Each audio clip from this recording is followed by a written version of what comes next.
मुझे ना पता था कि प्यार का दर्द इतना होगा। अरे मुझे ना पता था कि प्यार का दर्द इतना होगा। इस टूटे हुए दिल को क्या पता कब क्या होगा। तन्हाई जब मुकद्दर में लिखी है तो क्या शिकायत अपनों और बेगानों से। तन्हाई जब मुकद्दर में लिखी है तो क्या शिकायत अपनों और बेगानों से। हम मिट गए जिनकी चाहत में, अरे हम मिट गए जिनकी चाहत में। वो बाज नहीं आती अजमाने से, वो बाज नहीं आती अजमाने से। जब छोड़ना था मुझको तो फिर दिल क्यों मुझसे लगाई रे। जब छोड़ना था मुझको तो फिर दिल क्यों मुझसे लगाई रे। जा जा रे हो, जा जा रे हर जाई तूने की है बेवफाई रे। जब छोड़ना था मुझको तो फिर दिल क्यों मुझसे लगाई रे। जब छोड़ना था मुझको तो फिर दिल क्यों मुझसे लगाई रे। Jagdamba recording studio Sunauli.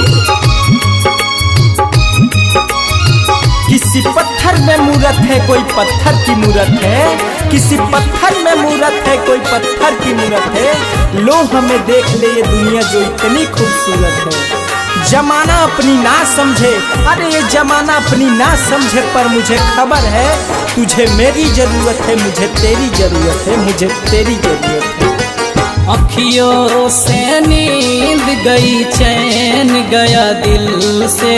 याद करो वो दिन मिलते थे मुश्किल से।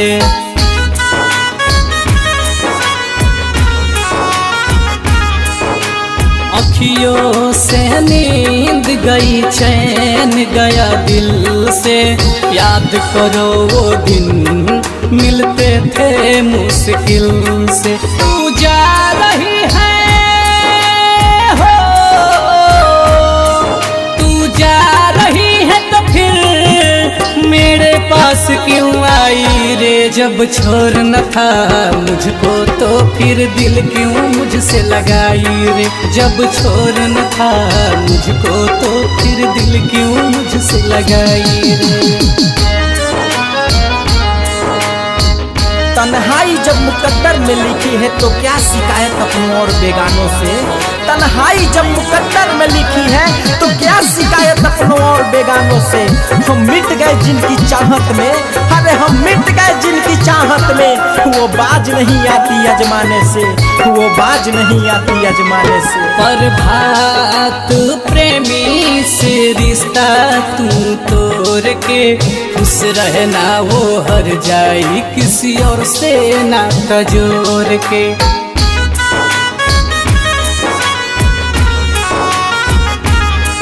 प्रभात प्रेमी से रिश्ता तू तोड़ के खुश रहना वो हर जाई विकास से नाता जोड़ के। तेरे लिए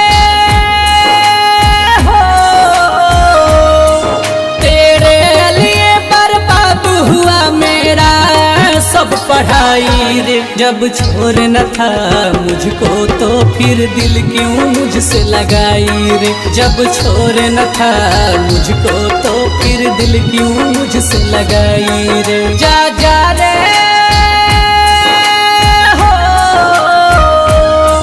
जा जा रे हर जाई तूने की है बेवफाई रे। जब छोड़ना था मुझको तो फिर दिल क्यों मुझसे लगाई रे। जब छोड़ना था मुझको तो फिर दिल क्यों मुझसे लगाई रे। Jagdamba recording studio